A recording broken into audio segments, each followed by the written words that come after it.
Hello and welcome to Season 3, Episode 9 of the Press Play and Run podcast with me, your host Ryan Miller, and my co-host Alison Jardine. How are you, Alison? I'm good, thank you. How are you?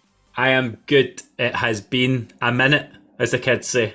Well, it has, hasn't it? Because we've missed a few weeks because we've Yeah. just been so busy with our everything. 4 weeks since the last podcast. I don't think we've ever had an in-season break as long as that. It's been an unintentional one. Real life has been real lifing. Marathon training has been marathoning, and we have been all over the place, really, haven't we?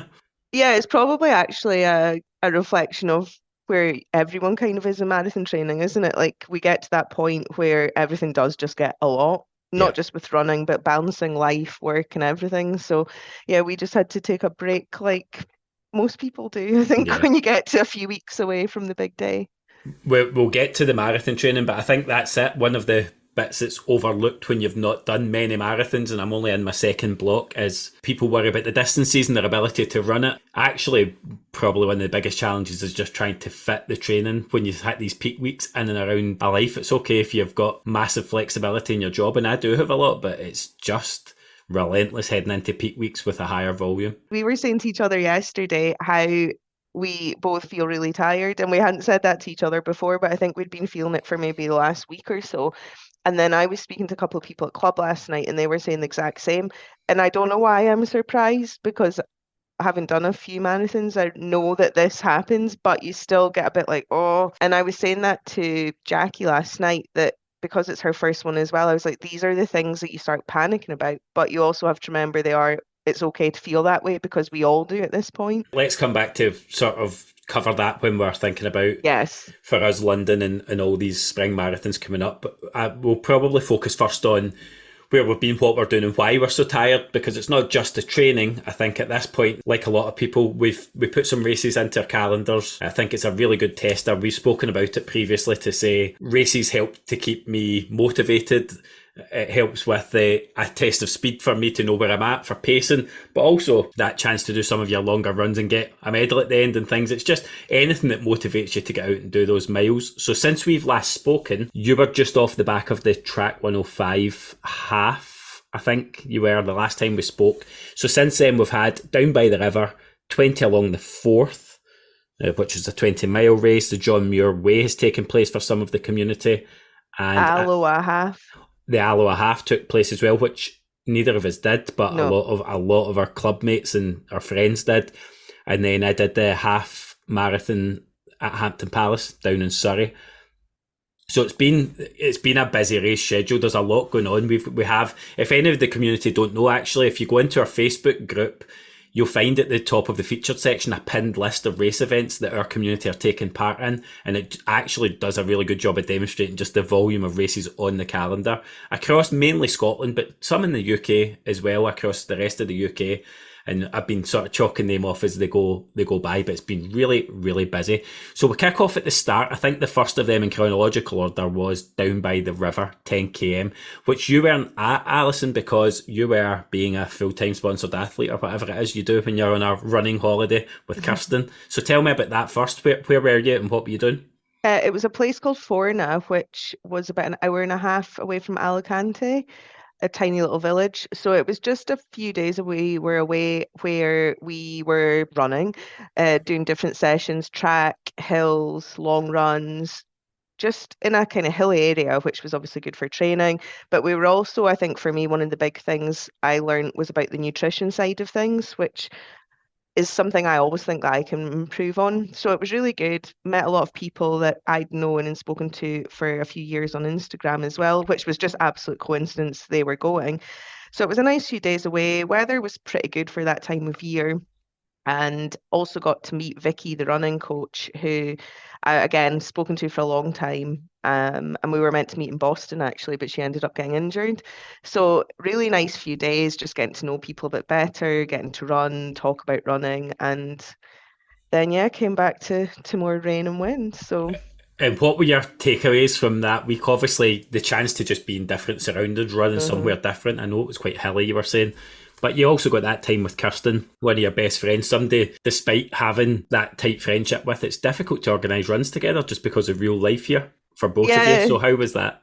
It was good, but you'll probably laugh because we do try so hard to actually get runs together at home, but we didn't actually end up running together when we were there because we were just running different paces. Yeah. So I actually ended up getting to run with the husband of the woman who organises the retreats, who is a GB triathlete. So I had a great time. Humble brag. I had a great time listening to his stories. They're a very sporty family, so it was really interesting to hear some of his stories and achievements over the years. We went to the track, which was good because Kirsten and I haven't actually ran on the track together since after lockdown when you were allowed to run with somebody Yeah. again. So that was good. But it was just kind of the in between that was nice because, like you say, I think for most of us runners, we are good at arranging to quickly meet, go for the run, and have to go home. And obviously, Kirsten has her little girl to look after. So it is always a case of, right, get the run done and leave. So I think for us, it was actually nice just to spend the non-running time together as well and just have some chill time and catch up. Yeah, I'm going to give her a sort of flowers here as well because she did the Girls Run Club podcast with Alex Carlisle, and I've known Kirsten since down by the river right before lockdown. Yeah. So I've known Kirsten since then, but that was the first time that I've ever actually heard her fuller running story, and it's actually criminal that we've not had her on here, given that she's a very close friend of ours. I think she's just been borderline chaotic. There's an explicit box on these podcasts, but there's not a Kirsten box, so I was always concerned where that conversation would go. But I really thoroughly enjoyed listening to her. She was so relatable. I've heard so many people speaking about her episode, so well done. Kudos to both of them on a brilliant episode. That Alex did beat us to the punch there and getting her on, and we really probably lagged behind. That's what happens when it's your own friend. You just sort of take it for granted, but she just spoke with so much sort of relatable content about trying to juggle it and expectations and where your head goes. That it was just really interesting. So she did a great job. I'm sure you listened as well. Yeah, and it's exactly what you said. I think it's so easy for people to look at runners at a certain level or, marathon runners and think, oh, that's easy or, it must just come naturally. And Kirsten obviously does have that ability, but you don't understand the sacrifice and everything Yeah. that she talks about that you've got to make and also the whole game in your head. And yeah, I loved it. It was a brilliant episode. So if you've not listened to it, go and give it a Yeah. listen.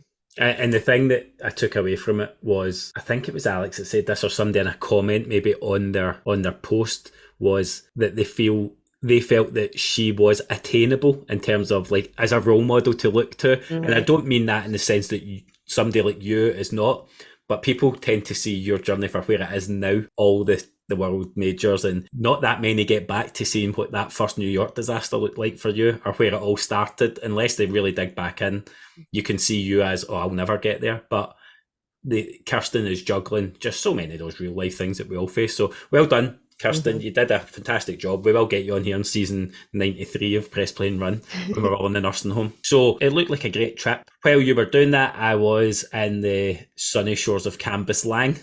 Thankfully, we were down by the river and not in it, as has been previously the case, although it wasn't the nicest day. It was freezing again.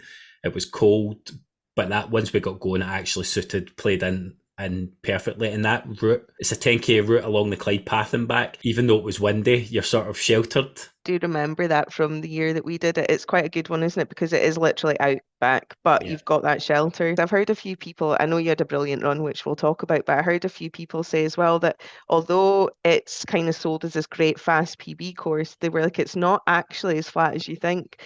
So I think some people that maybe hadn't done it or had forgotten how it wasn't quite as easy as they thought it was going to be. I was reading Jennifer Wetton's post about it. Did you read that one?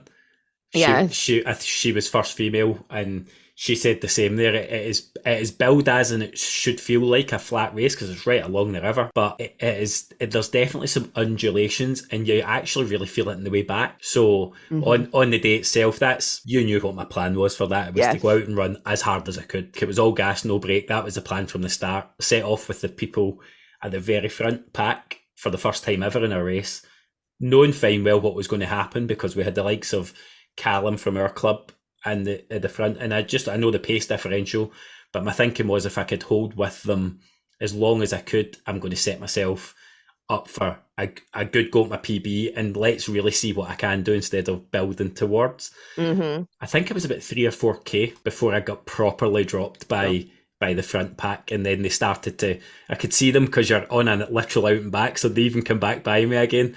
But I had a very small group then for another kilometre, including Mark McCormick from the Press Plane Run Club. He was running with me, but then he sort of dropped off, and I was myself for literally for like half the race, and then I started to feel those hills and wind. That's when it really started to kick in, and the pain cave came with about 2k to go, as it always seems to.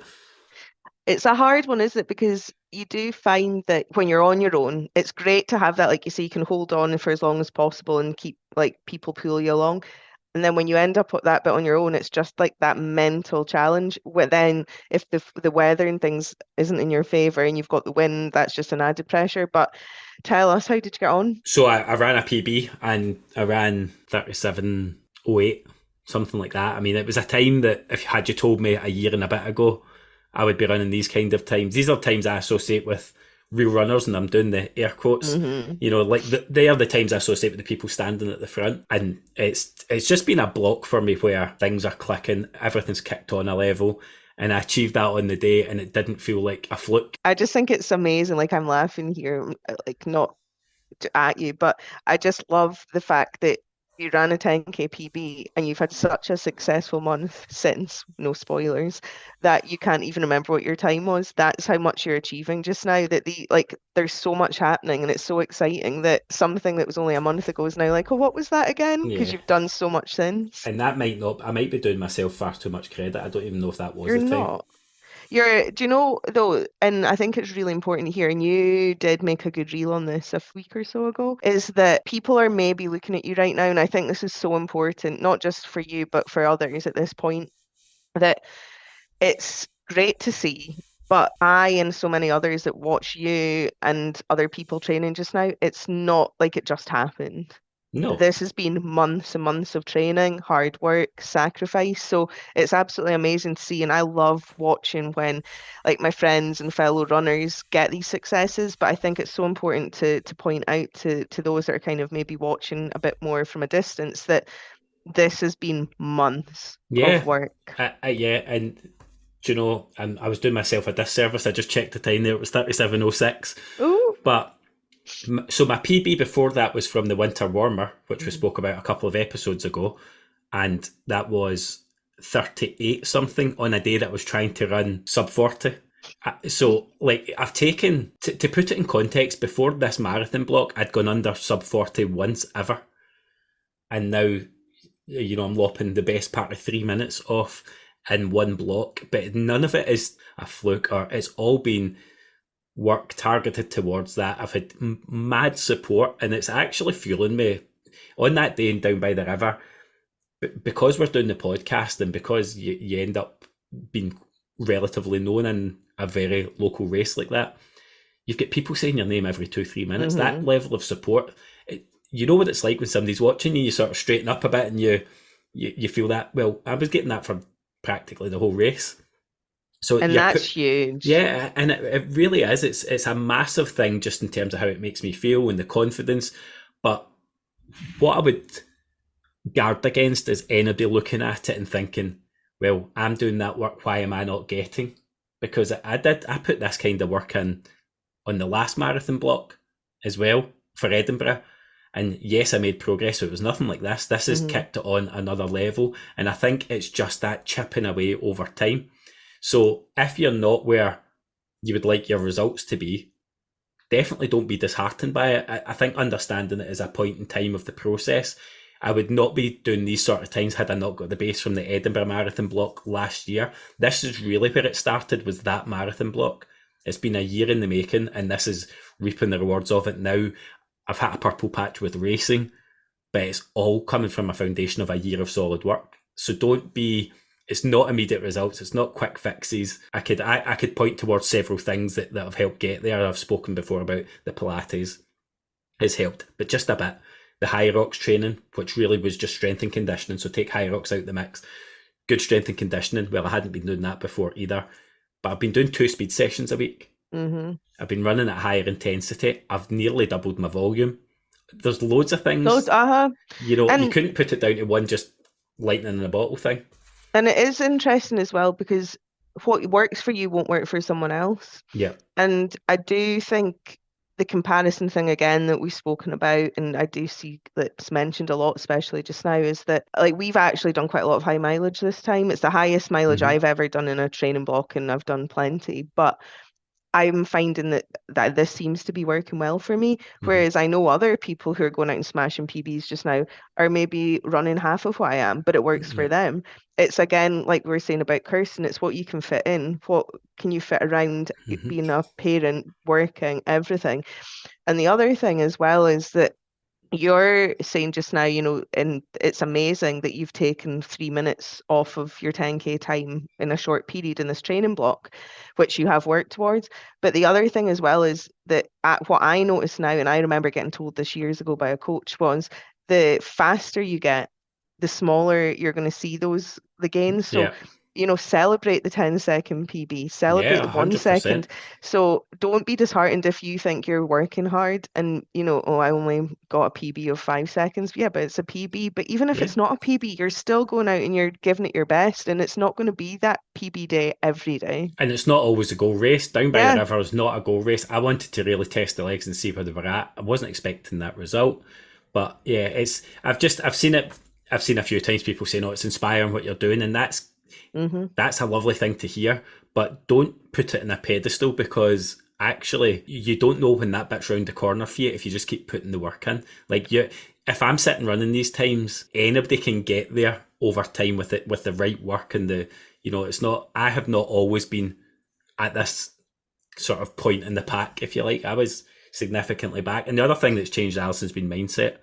Maybe I could have run this last year, but I would never have had the confidence to set off with the front group and really just go for it, trusting myself to not blow up. And that's what the volume's given me, is trust that my cardio won't let me down. Hmm. So you can actually take a wee bit more of a risk, especially over the shorter distances.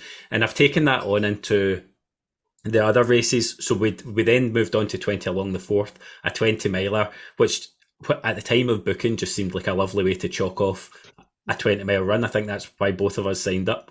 It was, wasn't it? That was when we signed up to ages ago, and it was to me on at that point on the plan. It was, oh, I've got a 20 miler that weekend. It fits in well. Then, having spoken to Vicky, the coach, when I was out in Spain, she suggested using some of like that run, for example, to make it into a bit more of a session, which I've never done in a race before. And then I spoke to you, and you said, oh, you might do the same at your paces, and it actually was amazing, wasn't it? How it made that not easy, but it made it easy mentally because it chunked it up into Yeah. bits. And it was all of a sudden I was like, wow, I'm at 17 miles of a 20-mile race. And it wasn't easy, but it was amazing.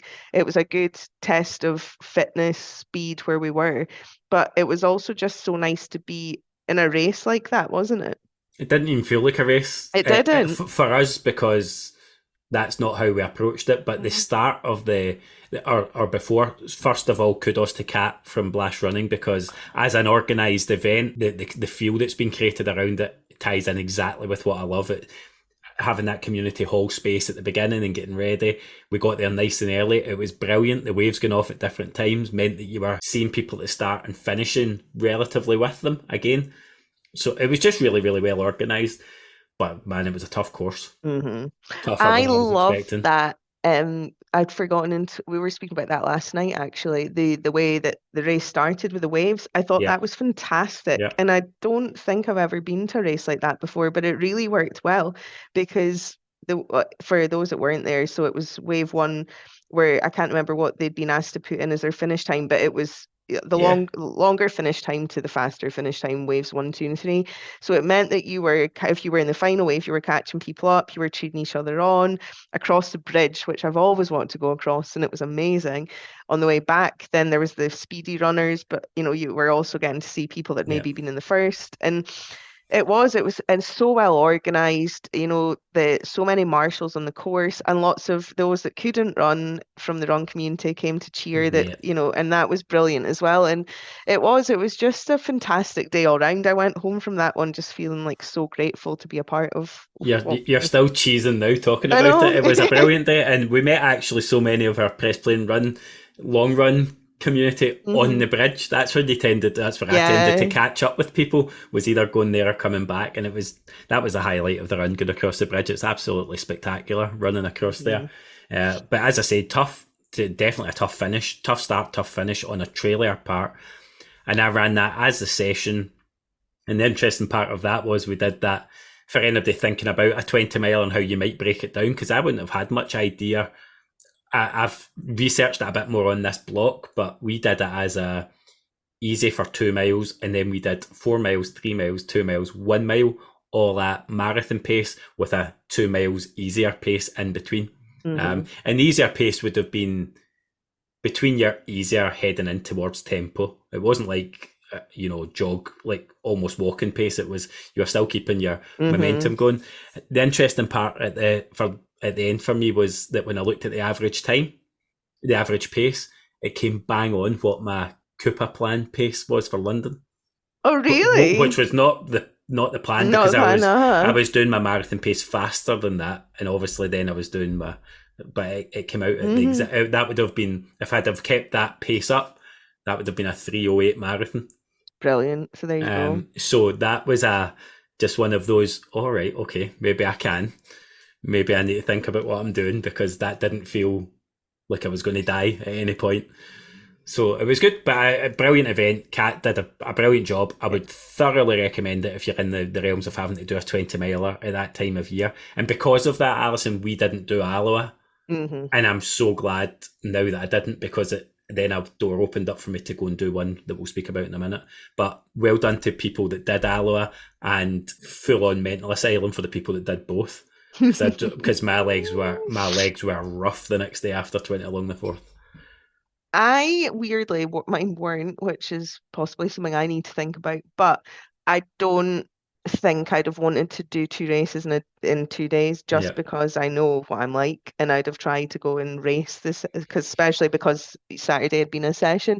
But yeah, hats off, and you know it looked amazing, and a massive shout out because I know she has come to one of our runs, and I know she listens to the podcast. But Katrine Kelly, who came first female, what with a huge PB and just a massive run. And I think that's kind of set her up well for Paris, which is in 2 weeks' time. That is, I Hmm. think, the next one. Yeah, so I think it's because Katrine came to one of the press plane run club runs that she got faster and she won races. That's just Yeah, what yeah, happens. that's it. It's So come part it's along. part of the deal. I mean, it's free to come along, and you end up winning races. So what's not to love?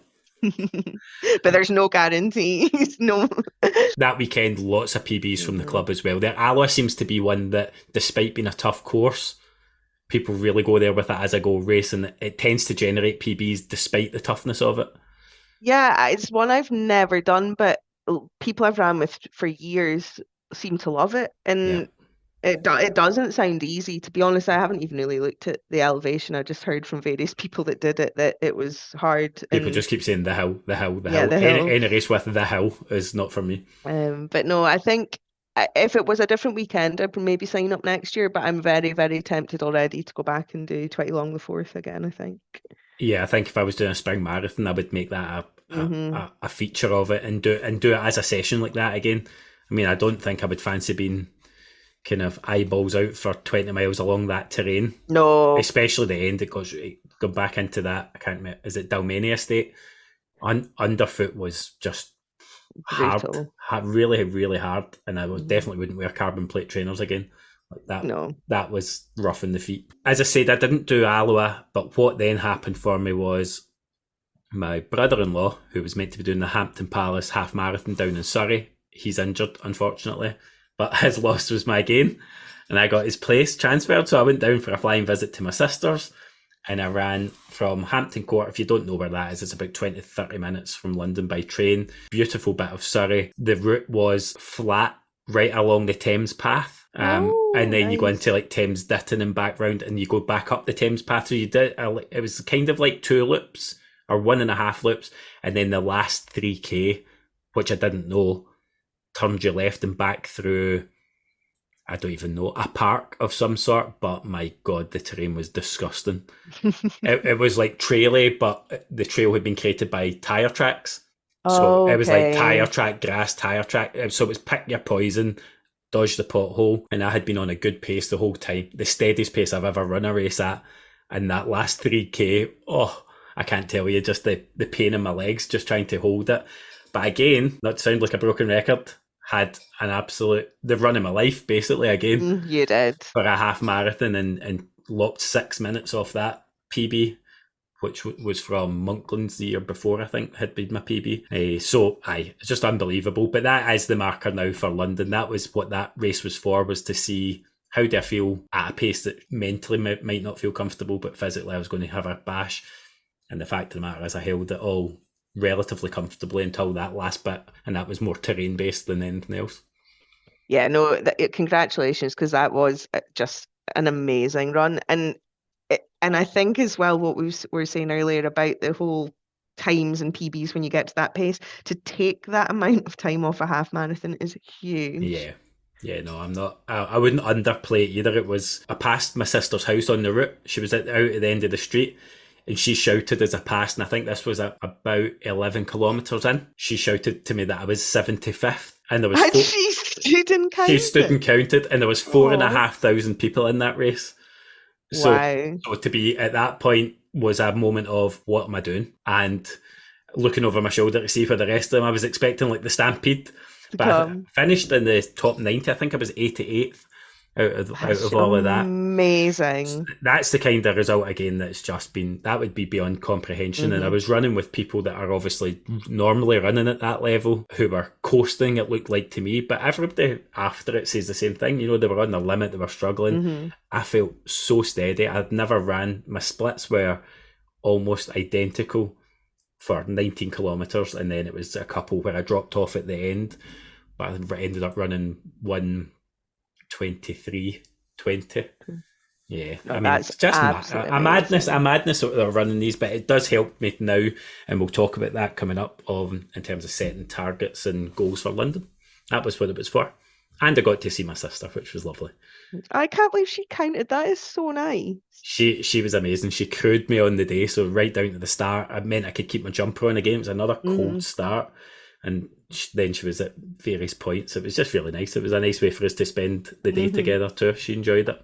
I'm sure she did. I was going to say, I'm sure she enjoyed cheering you on. It's all within 10 minutes of where she lives, so it's just such a beautiful setting. Well worth the visit down there if you get the chance to ever run there. Quite expensive as a race, although I got a transfer place, like best part of 50 quid, I believe, for a half marathon. Like London is, I know, what, 73? So in the grand scheme of it, a pretty expensive race, but it seems to be going that way. Do you know, well, that's why I was kind of sighing there, because it is every race I'm looking at now. It's going up and up and up. Yeah. And I know it's because obviously people are, loving running, and there's all these events, and people happily just throw their money away to get medals and turn up to races. But it's becoming ridiculous, and it is going to become unaffordable soon. Yep. Yeah, but I know we've had that moan before, but it just annoys me. Massive respect to the likes of Cambuslang Harriers for keeping their down by the river at like £13, and that's really reasonable. You get a buff at the end of it, and it's a chip-timed event, so you're getting a value for money there. Support your local races if you can. I know it's nice to run these big set-piece ones, but it's somebody's going to need to do something about accessibility for these things, because it's going to become, it's not going to become, it's a predominantly middle-class elitist sport if you let it get there, and everybody's jumping about in carbon trainers, and the overall cost of getting involved at that level, we all fall into the trap, but not everybody can. No, exactly. And I think it is important to remember, because you don't want it to become that.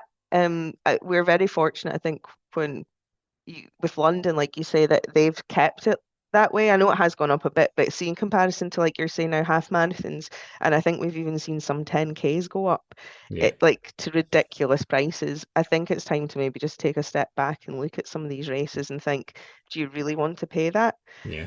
That 5K, remember? That 5K from I was just trying to think what it was 36 quid there. or something? Yeah. 35 quid. To run across the bridge or something? And I'm like, it doesn't matter. It's 5K.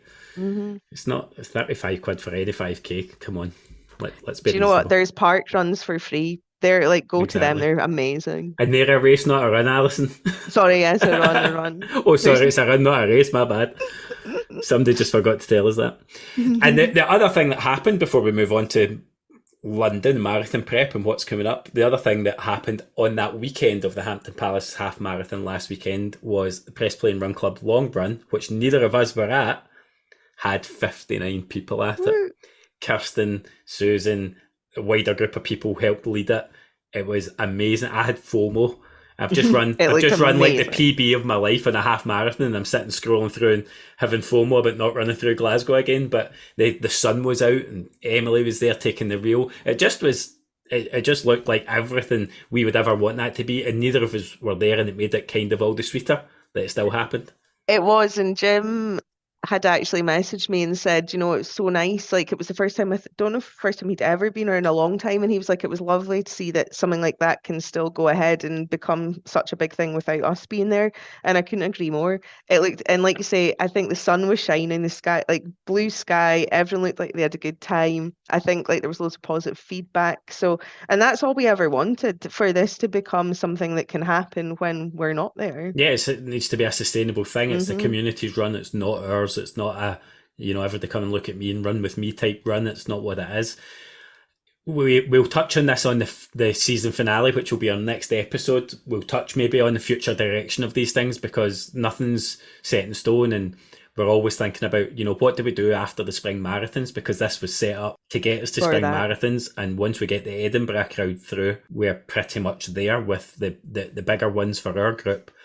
And Jim Boyle, as you mentioned there, has come up with a really nice idea that will keep the group momentum going. So we're going to have a parkrun tourism sort of calendar the last Saturday of every month. Mhm. Jim is suggesting something a bit further afield. Now I'm saying further afield for us in Central and the Central Belt. But what it does mean is if you are a part of the community that's maybe from the further reaches of Scotland, we might be coming to a park run near you, and you get the chance to do something locally instead of having to get to Glasgow. So we're kicking that off this weekend at Crichton Park. Yes. I had to ask Nikki Bell how to say that because I didn't know how it was the way it was spelt. So that's in Dumfries, and Nikki's has her hen do that night. She's getting married, and so Jim Boyle decided that we're all getting tiaras and we're all going in our tutus for Nikki's hen run. So park run on the Saturday morning, Crichton Park in Dumfries. We're going to have at least I've seen about 10 or 15 from the group already confirmed as going. That'll be nice for us, Alison, to get out and see another park run place. We've not done that for a wee while.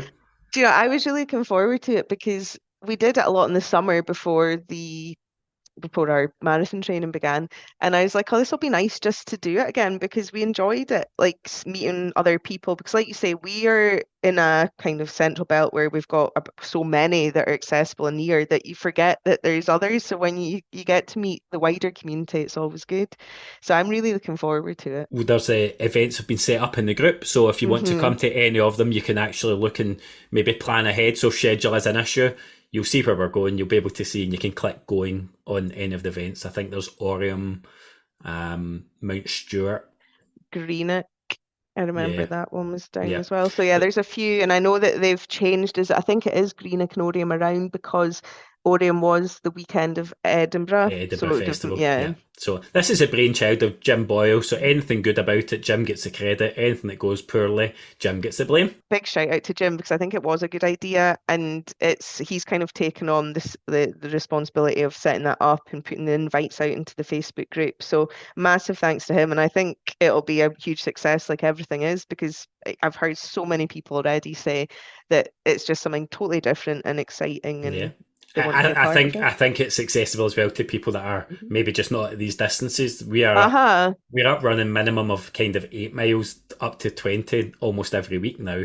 So if you're still at the kind of beginning of your running journey, parkrun's accessible to anybody.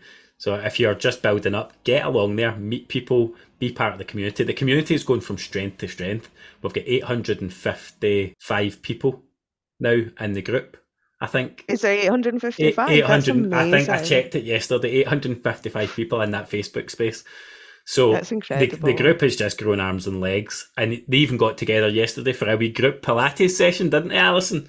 Oh yes, it was. We don't ever need to see any photographic or video evidence of that, but it was a great morning. Yeah, I have the videos of it, so if anybody would like to see what the Tin Man from The Wizard of Oz looks like doing Pilates, I could send you a video of Alison trying to follow Angela's instructions with WD-40 to oil the hinges. But it was really, really good to see you being so bad at something. It's not often I get the chance, but I really, really appreciated the opportunity. Well, I know there's got to be a time where you're better at something than me, so I'll let you have that one. But the worst thing was that I mean, I know I wasn't the best, but I didn't No, think I you were was the that worst. bad. Yeah, and the feedback I've had, and the since, and the fact that I've basically been left out of any videos or reels confirms the fact that it's terrible. Alison went to try and book in for a class after it because she refuses to be beaten by these things, and the system locked her out, just refused to have her back. They've told me they're shut for the foreseeable future. Yeah. No, I am going to go back because I will not be beaten. But in all seriousness, I mean, I didn't actually think I was as bad as I was until after, but I can see how it does benefit you, so I Yeah. am going No, back. so let's be serious for a minute. Tell me about your experience of it. What did you get from it? What was tough about it? If anybody's thinking about dipping their toe in. I mean, I think for runners, the general consensus would be it was tough because we were stiff and we don't stretch enough as it is. So the benefit to me was that there was obviously a lot of that, but also core. And I think that's important as well because as you know, when you're running especially long distance and you start to tire, it's natural to kind of, if you've got weakness in your core, you kind of start slouching. So I think as well as the stretching for me to focus on like strength was good. It was interesting. Um, what was tough for me personally is that quite clearly I'm inflexible and can't follow instructions or do two things at the same time. So that's something that I personally need to work on. But I am being serious. I've booked in again for Friday.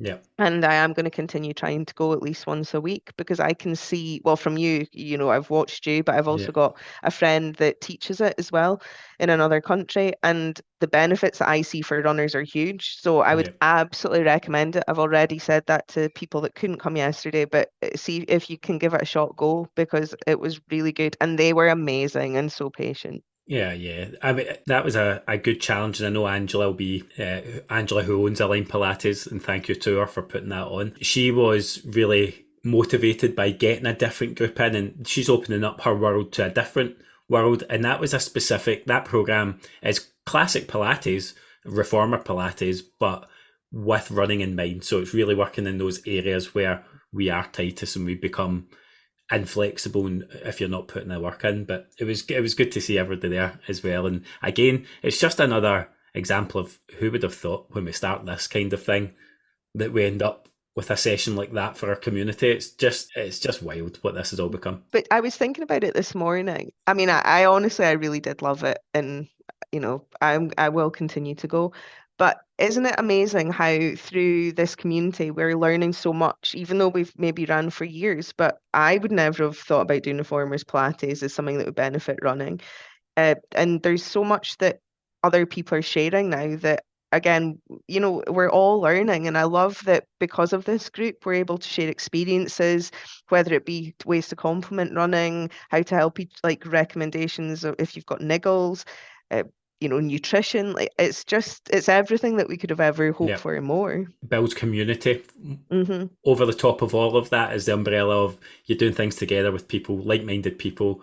It brings us closer together. It stops anybody potentially being isolated in their running or their life, and it's just a brilliant thing. So, yeah, onwards and upwards. Brilliant session. Thank you to Angela. Thank you to everybody who signed up. I hope you really did enjoy it. I know you did. I got the feedback. I saw the reel this morning. It looked cracking. So that session moves us on, I suppose, to looking what's next. You're saying you're going to go again, and all eyes are now on the prize for us. What lies ahead. All the people that have been involved in the marathon blocks, and not everybody's running a marathon or a half, I know that, but so many people we know are focusing on it, and we are now at that stage of that it's really feeling real. What Hmm. have we got? 3.5 weeks to London. 3.5 weeks, three weeks of Sunday. You've already mentioned Paris, which is, I think, less than 2 weeks away, so it must Yeah, be I like a week think and a half. Yep.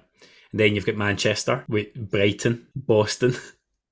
And we know people that are going to all of All these. of No, them, no, yeah. sorry. We know people that are going to one of these, not all of them. Nobody's going to all of them. No one's that mad. But we have people from the community involved in all of these runs and massive things that you build towards. And see, when it's not yours, it's easy to sort of forget something like a Paris.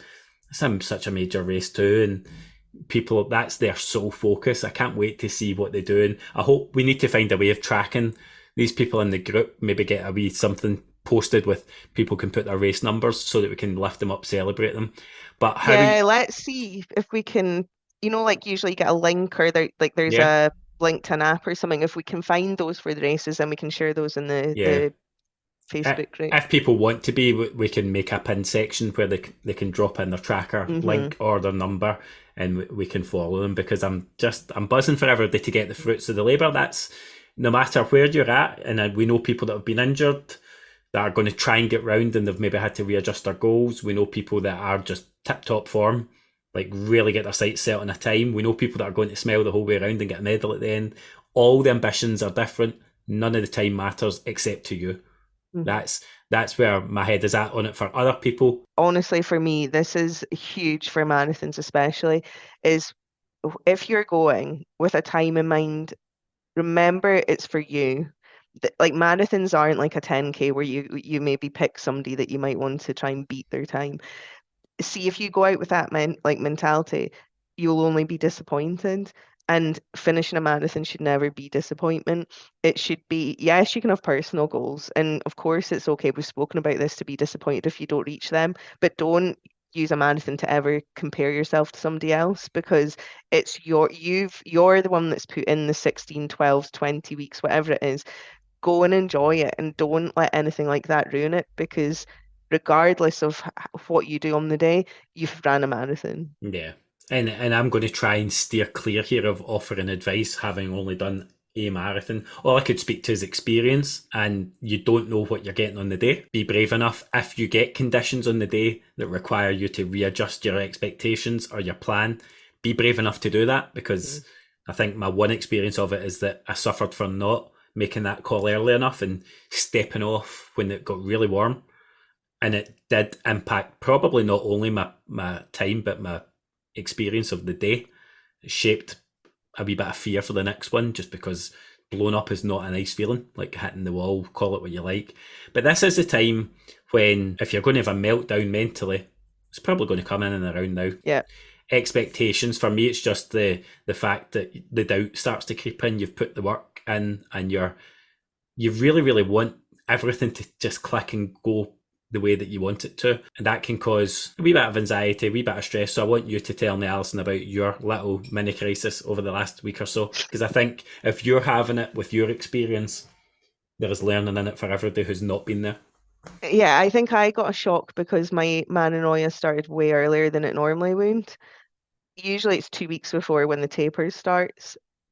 I don't know. I think it's just because I went in with a different mentality this time, which was just go and enjoy it. There's like, don't even think about time. You're nowhere near where you should be.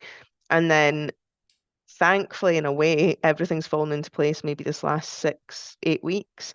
But with that came a pressure that I've put on myself again that maybe I can do something that I didn't think I could before. So for me, it's just started a little bit earlier where I start panicking about, can I do this? Do I want to do this? What if I don't do this? The sleeping started to go a bit funny already, the imaginary colds and coughs, just all those things that you will start to find.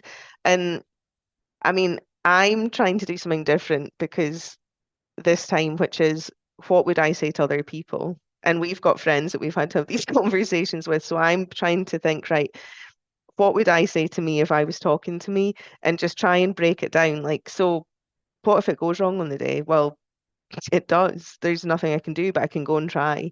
What if, like you say, the weather's not good? Well, I can't control that, but I can control how I run it because of the weather.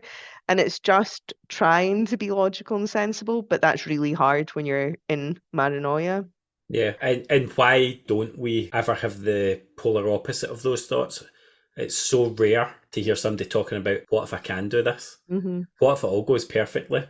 What if it, the fixation tends to be on the almost like shitting yourself of the things that will go wrong, as opposed to And that there's people out there that this is their job, and I always go back to Amanda that we heard at the Lululemon Ferry opening Hmm. thing that we went to. She did the Mrs. Brain Trainer on Instagram. That visualization of the right things happening and the stories you tell yourself, and you try and hang on to that, but it's really difficult in this point to because you're like almost self-preservation of what if it goes wrong and I can't get what I said I'm going to get or I want to get. I was actually, like as I was mentioned at the start, speaking to Jackie last night, who it's her first marathon. And I was trying to say to her, there are physical, like real things that you will find that will put doubt in your head coming like into these last couple of weeks. Tiredness. Oh, Well, of course I'm you're going to there. be tired. I'm Yeah, there right. right now. We're exhausted because we've just trained for what, 12, 14, whatever weeks, amount of weeks it is. Mm-hmm. We've just done the biggest weeks, the longest runs, the hardest sessions. So of course you're going to be tired.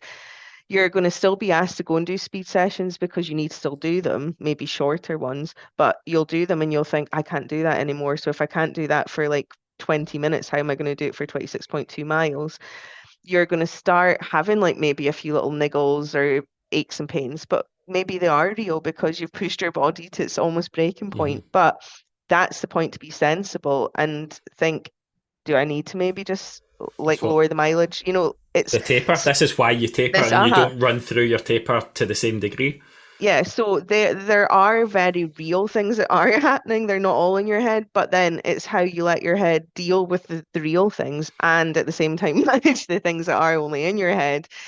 And like I laugh because it just see for probably a non-runner, explaining what maranoia is must just sound like the most ridiculous thing. We've chosen to do a marathon, we've chosen to train, we've chosen to put ourselves through this, but now we have to deal with these last few weeks, and it's the Yeah, craziest thing. But if I can tell you one thing, and you'll know this because you've done it too, when you get to the day, you can run 26.2 miles. Your legs do have what they need in them.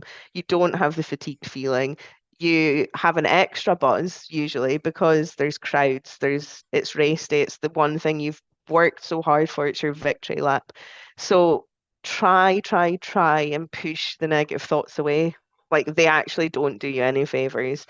I'm trying to remember that now. Don't let it drain you because there's enough going on that's a physical drain. Don't let the mental side ruin it now. even if you've not been in that situation in a run before, it's not much different to preparing like for an interview for work or something. You do that bit of oh no, what if I dry up and I don't say what I want to say? What if I trip over my words? What if I don't remember what I'm doing?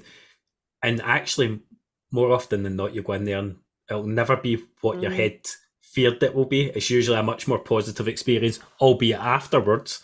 Yeah. It takes learning. It's easy to say, don't let it get to you. We all do it. You've let it get to you in the last week. Hmm. Some of our friends have let it get to them. I've been in my head a million times about this sub 3 pressure that we'll talk about in a minute. The pressure's Yeah. all here, just in my head. Hmm. It's not a pressure. It's not a pressure for anybody else that they're putting on you. Just do the best you can do. If you've got a plan, I would say have your plan. That's from experience. Have your plan and try and execute it. Like I'm not a I hear people saying, just run on feel and like Hmm. okay, if you're mega experienced, you can run and feel. If you've been over the distances before, maybe you can afford to run a marathon and feel. If you get too carried away with feel at the start, you're going to feel terrific when everybody's shouting your name and you've got big crowds. Like That is a good point, yeah. it's easy to 5k PB in a marathon and go, oh shit. Like, I felt great there. And that's a really good point because I have actually been saying to people the last few days, you do need to understand what feels like at certain points because yes, you can get carried away running on feel at the beginning, but you are going to have to learn how to run on feel for certain races at certain parts when you lose your GPS. Yep. So, like I was saying about London, we all know Canary Wharf is that one horrible point in the race that you can completely lose your shit, like I do every year, because your GPS goes. And no matter what, as many times as I've said to me myself, you're not running a minute and a half slower per mile. It's No. just the watch, Yeah. but it messes with your head. So that's why running to feel you need to be able to convince yourself, okay, ignore the watch right now. Nothing's changed. I'm still feeling good. I'm doing what I was doing before.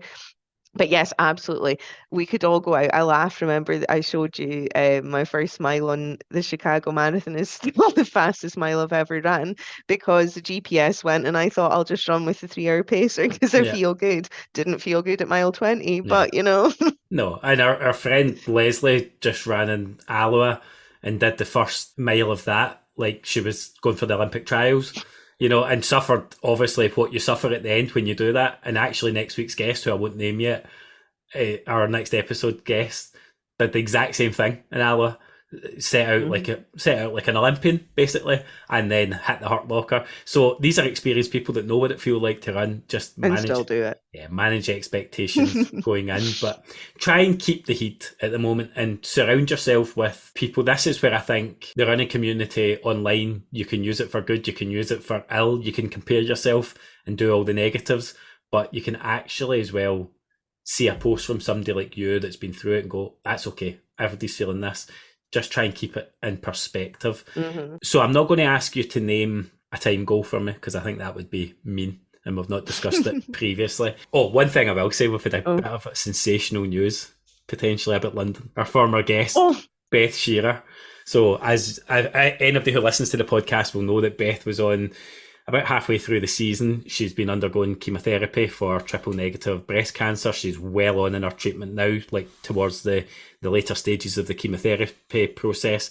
And she had a championship pen time for London. But the last time we spoke to her on the show, she was hopeful that she was going to get to run, but not confident because it Hmm. clashed with her surgery that comes at the end of the chemo. Well, 20 was it 20 along the force, she told us? Yes. 20 along the force, she told us she has somehow used her powers of persuasion and managed to talk her surgeon into letting her run London. And all things being well, and nothing's a guarantee, because with these type situations, it can be up and down and depends on how Beth feels at the time. But it looks like she's going to make the start line in London in that championship pen at the end of multiple rounds of chemotherapy. And if you want to talk inspiration, it's that. It's Mhm. not the time somebody's running. That girl is incredible. She honestly, see, when she told us at 20 along the fourth, I just like almost burst into tears. I think she has been such an inspiration to so many people, but I remember speaking to her when we interviewed her for the podcast, and she's stuck in my head so much through this training. Like, thankfully, I've not had many points where I've not wanted to go out or wanted to do a session, but I always think, do you know what? I've watched somebody that's turned up to do long runs, who Beth usually comes to the park runs we're at, you are club runs. She is an inspiration. She has never given up. She's never let herself believe that she wasn't going to be at London. And do you know what? You're right. She's not there to get a time. She is there to prove that you can do it. And for her, but also I think for a lot of other people that, are going through something similar. So, like you say, it's not an absolute guarantee because she obviously needs to be sensible and see how she feels. But I think we're much closer than we were to having her there on the day, and I'm so excited. She's been at the press plane run, long run. She's been doing Mhm. 20 milers and things and keeping up her distance. Her paces are completely and utterly irrelevant to her story right now. And it just does give you perspective of what is Mhm. important. But she is, you can feel emotional even talking about it. She is an Mhm. absolutely, that's what inspiring us to be able to come through it the way she is with her humour intact and the person that she is. I'll have everything crossed for her that she makes Yeah. that line. Then I am going to, without mercy, trash her at the marathon and beat her and then text her to tell her how much I beat her by. This is my new favourite thing, is to text Beth after a race to tell her how much I beat her by in the race. Let's wait until next year when she's finished her treatment. That doesn't count. Doesn't count. I met her dad actually. I met Beth and her dad at Down by the River, and he did press play and run the pink T-shirt, the limited Oh, edition pink T-shirt on, and was obviously just beaming about Beth and how proud he is of her. And so she ran with him. But I did text her after that to tell her how much I beat her by again. you're such a dick. Got to do it. Got to do it. So let's talk. Let's talk goals. Let's talk hopes, fears, and ambitions for London. I'll let you go first. What do you want to talk about? I'm guessing you don't want to start nailing down times. No, it's interesting because I never ever say what time I'm going for because for the reasons that you said earlier. I don't know until the day because I always like to take into account how I feel because remember last year at London I felt horrific. the weather, so many factors. I know roughly in my head what pace I'd like to go for, but one thing I've decided this year that I will say, and I wouldn't usually, is that I have decided that I am going to go and just give it my all. I'm going to go out at the pace that I've got in my head, all things like the weather dependent, What pace is etc. that, Alison? I'm not going to tell you. I know, but I had to ask because anybody who's listening will be saying, why did they not ask? At least I asked for you guys. I've decided this whole what if it goes wrong, but what if it goes right? Yeah. So, do you know what? I'll go out, and if it doesn't at halfway, if I feel I can't do it, then I'll slow down. And I've still ran a marathon. But this whole maybe if I go out at this pace, I could pick it up, but I don't run like that. So why would I do it? I just need to run how I know how to run and trust that I've done enough. Have I? I don't know. It's maybe been left a little bit late, but I can only go and try. So that's what I'm going to do. I'm going to go out and I'm just going to make sure that I've left nothing this time. And hopefully I get what I want out of it. I would like you to play this 3 minute section of the podcast back in your ears like every day when you're having your meltdown, because that sounds so much more like where your head ought to be and usually is. It's not where it's been for a week, but that's No. lovely to hear you saying that. And I do still want to know your time, but you can tell me that after. But joking aside, when you're saying this, right? So obviously, like we are really good friends and we talk a lot. And you have been there for me, and we've done it for Leslie this week. And, I do it for Kirsten, and you do it for the people that you know. But I think right now, when you're having the wobbles, you need the people that know you best to not to be like, oh, it's okay, you'll be fine. But like the people that will be like, right, get a grip and have that sensible, logical conversation of why won't this go well and what have you done and and just break it down in factual almost, I because just unpick the stupidity yes, of it all. because it wouldn't be normal, I don't think, if and I'd love to meet somebody that had never had a wobble. We hear even the elites talk about this, but make sure you're surrounded. I've said this on my post a few times this last couple of weeks. Surround yourself with the right positive people just now. You need that. The negativity needs to be shut out. Find your people that know you best, that can be Yeah. really harsh and direct with you, because you need that balance as well, I'd say. No, I'm glad to hear it. Right, you? Right, you. What are your hopes and dreams for London? So I don't think I have nailed it down to I definitely don't have a target time. For anybody who's not listened, if this is like one of your first episodes, I trained with a target plan time of 3:08, 20 along the 4th, and where I've been in the last few weeks tells me that that's within capability if everything goes right. So I'm trying to see it as a sort of range. Now, everything points towards, like, I'm actually quite a believer in this. See the VDOT pace calculator. Yes. If you don't know what that is, Google it. You can put in your most recent race times over a distance, and I think the closer to marathon distance you put in, the more reliable VDOT tends to be. So putting in like 10k and then half marathon, VDOT suggests that I have the capability to run sub 3. Everybody and their dog has told me since my last few races that I am capable of sub 3, and I'm not taking it as a pressure. I think there is a degree of expectation, but people are not saying that to me to put an expectation on me. They're saying it because they're excited and they hope, they want to see you do well. One thing you've said is what's in my head is that if I don't set out to do it, I won't do it. So to me, that's probably where my head is on.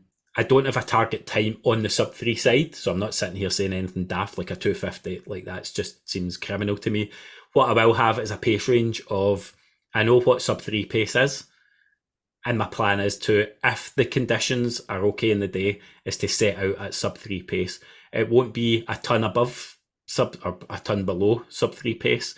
It'll be near enough, because I'm still got a wee bit of fear about just blowing up, and I don't want to finish London not knowing what happened. So that is still goal A for me, is to finish. I don't care what the time says. I still want to finish happy and strong. But this brings all sorts of things into play for me. Boston qualifying time is now in play, which was never in really at the start of this. So this is really starting to let me, Alison, just get to A goal, sub 3, B goal, Boston qualifier, C goal, 3:08 that I set my Cooper plan on, last resort goal, don't end up in the medical tent. So I think that's where my sort of ranges are, but I've not got it nailed down to times. That will be my approach. And it sounds like you are quite similar to me in that you like to do the ABC goal. And Yeah. I recommend that to a lot of people as well. It's something that I've used for maybe the last few years. And I think it just helps manage expectations in your own head Hmm. and also how you finish as well. It gives you options on the day to, if you're maybe not going to get that A, right? So what were the other plans? Because I think if you only have that one set goal in your head and it's maybe not looking like it's going to happen, that's where everything Yeah. could fall apart and you panic. And that was something we spoke about on that run retreat, was about being in a moment. And if that, so I don't know how you want to chunk down a race, but let's just say you were doing it in 5Ks or 5 miles. Say that that particular one didn't go to plan, but that's done now. So you move on and you focus Hmm. on the next one. You don't then spend the next one thinking about the last one. Yeah. So it's everyone's got different ways, but I would say that it's important, I think, to remain positive. Don't let one bad mile, kilometer, whatever it is, ruin a whole marathon because it's a long way to go. So my best three races that I've ever had have been my last three races, and I've done something similar in all of them that I had never done before, and that is set my watch to only show the lap that I'm in. Hmm. 1K lap counter, auto lap. Now I know with GPS issues what can arise from that, but here's why I don't care about that either, because I know it's a certain part of the course in London. I ran that half marathon and I could only ever see the kilometre I was in. So I could check in on myself at halfway, half a kilometre, to make sure I was roughly on the pace I needed to be, lift it a wee bit if I had to, settle back. And every K, it meant at no point did I have the overall time on. I wasn't doing mental maths to say, well, if I did this, I'll get that. And I just kept running the kilometre I was in the whole race. And I did it with the 10K, both 10Ks where I've had these races and that half marathon. And that's my plan. Actually, I don't care what my ABC goal is. I know what the pace is I need to be running for the A goal, the B goal, and the C goal. So if I can just stay in the kilometre I'm in, each one, keep ticking them off and going, right, Hmm. well, 4:14 pace per kilometre is 3.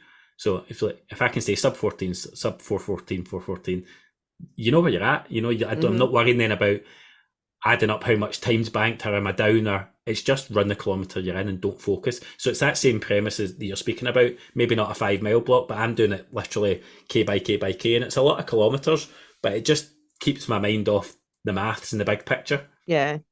I didn't realize you didn't do that before. No, I've never done it before. I've always had, I mean, I'm brutal for doing the mental maths. Well, if I did this and if I just, eased off to this, I'd still get I could be terrible for that. And you end Oh, up, okay. you end up so far ahead of where you're actually at in the race because you're trying to project where you're going to Mm. be in 10, 15 miles. So no, but no overall counter. That's the first few times I've tried it, and it's definitely what I'm doing. It works best for Hmm. me. I've used it for years, Yeah, because I can't count. Like, yeah, uh, I'm terrible at maths. So if I was spending my time trying to calculate where I could be or wanted to be, it would be a complete waste of energy. So and I agree. I think it just keeps you in that moment, whether I do it in miles, not K, but it allows you to see exactly where you're at. And it's a really good way that works for me too. yeah. And we'll build the London buzz going into the next episode because we'll talk a wee bit more about the sort of nitty gritty of when we're getting there and expos and stuff, and the final episode of the season before London, and we're going to have a one-off post-London special, Yes. which seems only right to feedback on it because that was the way to top and tail the season, and then we'll discuss what's next for the podcast and all that malarkey maybe down the line at that point, because right now eyes are on the prize for London. See, when we started this series, it was like, oh, that's ages away. I think we'd started our training, or we were getting into our training or pre-training, and now we're almost 3 weeks away. It's exciting and Yeah, scary, it's but yeah, surreal. And the final thing, and we'll come back to this, is we've both got the Edinburgh half marathon yes. afterwards. So to those of you doing Edinburgh, and there are very many of you, we will be there on that day as well. I'm definitely coming through to run and staying on to support. Yes, and so am I. I am doing the half marathon as well. And the reason I decided to do that, rather than the marathon, which would have been a mental idea anyway, is because I want to do exact same. I loved cheering last year. And I would say if you aren't running, please come and do it if you can, because it was such a great atmosphere and I know all the runners appreciated it. But yeah, I'm looking forward to doing the half and then cheering. There's also relays. There's loads of the community taking part in the marathon, the half marathon. It's going to be such a fantastic weekend. So yeah, I think there's going to be loads of us there. I'm sure there'll be loads of chat on the Facebook page prior to that as well, but looking forward to seeing loads and loads of people there. Yeah, buzzing for it. I'm going to make a weekend of it. Going to have an absolute jolly. I don't really care what the plan is for running it yet. I've not really set one. We'll see where we're at by that time. I might be the guy who runs it in a penguin suit or something by that point. Depends how London's gone.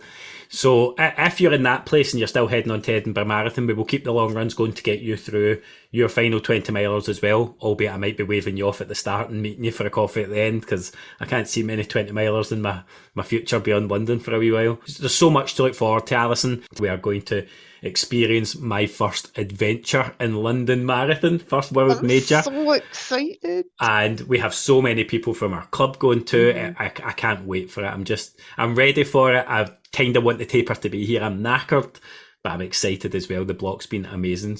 Final thing for me, Alison, and then I'll hand over to you for any final words of inspiration, is just to say again, such a massive thanks to everybody. I know we've obviously this little gap here of putting out episodes. Just real life, it happens sometimes.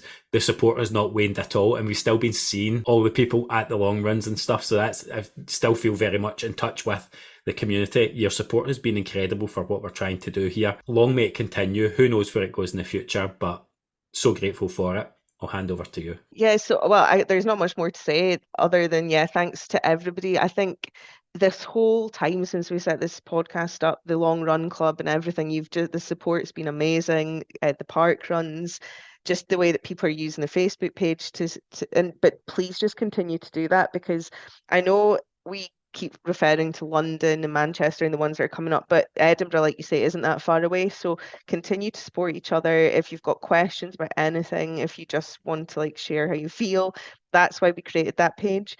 Just continue what you're doing and use this community, because I think we've got more than we could have ever hoped for out of it. So just thank you to everybody, and hopefully we'll see a lot of you on Saturday at the first park run tourism, and then Sunday for long run club and all the races that are coming up, really. And then the following weekend we'll all be on tracking mode. We'll be dot watching watching some of our friends going around all around the world. Get out there, stay positive the last couple of weeks, and absolutely revel in the experience. You'll only be in a lot of these places once in your life. In this moment, go do it. You're your own inspiration. Nobody's putting you under pressure for a time except you. The time will take care of itself. Run hard. What is it? Be bold, be brave. That's what we're saying these days. Yes, be bold, be brave, and show up for yourself. That's it. That's what we're all about. So thank you, Alison, for hopping on here with me, and I look forward to running with you soon. Thank you. And speak to you all soon. Cheers. Bye-bye.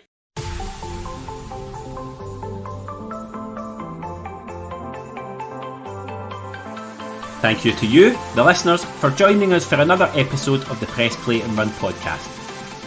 You can really help to support the podcast by subscribing or following on your podcast platform of choice and by leaving a review. Don't forget to follow us on Instagram at Press Play and Run Podcast, and to add the Press Play and Run playlist on Spotify. We'll be back every 2 weeks with new episodes, and please be sure to keep an eye on our Instagram page to find out which guests will be joining us. Until then, keep getting the trainers on, press play and run.